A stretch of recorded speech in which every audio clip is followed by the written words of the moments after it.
Town's destroyed. What are you going to do? How are you going to recover? But that next morning, we had a contractor in here rebuilding a hair salon. You know, just that one permit, you know, helped with the attitude that maybe we can get through this. According to U.S. Census estimates, Joplin's population dropped overnight from over 50,000 to around 48,000. Troy Bolander, the Director of Planning, Development, and Neighborhood Services for the city of Joplin, says the road to rebuilding was at first a frightening thought. But like always, the community came through. I think we started feeling more confidence when we started seeing the rebuilding.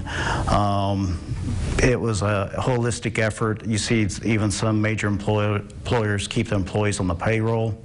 Our nonprofits such as Economic Security Corporation, Joplin Habitat for Humanity, and Joplin Housing Authority all contributed to make sure we can find housing for these displaced citizens. Most of the displaced citizens found new housing within a 30-mile radius of Joplin. We saw some neighborhoods that were high rentals, such as 70%. That was challenging for them to get housing stock back up.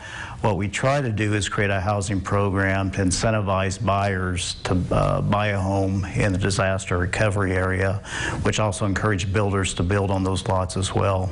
In August of 2013, with funding from the Department of Housing and Urban Development through Community Development Block Grants, the city created the Joplin Homeowners Assistance Program, or JHAP.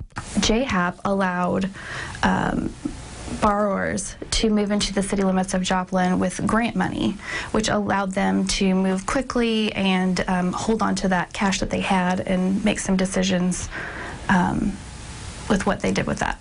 By 2015, Joplin's population had not only recovered to its previous number, but had surpassed it and was sitting at more than 51,000. By early 2016, JHAP had provided more than $15 million in assistance to home buyers. And we started to see the trend move back into Joplin once we had some inventory build up, about a year and a half to 2 years after the tornado. And then we've had a strong market really ever since.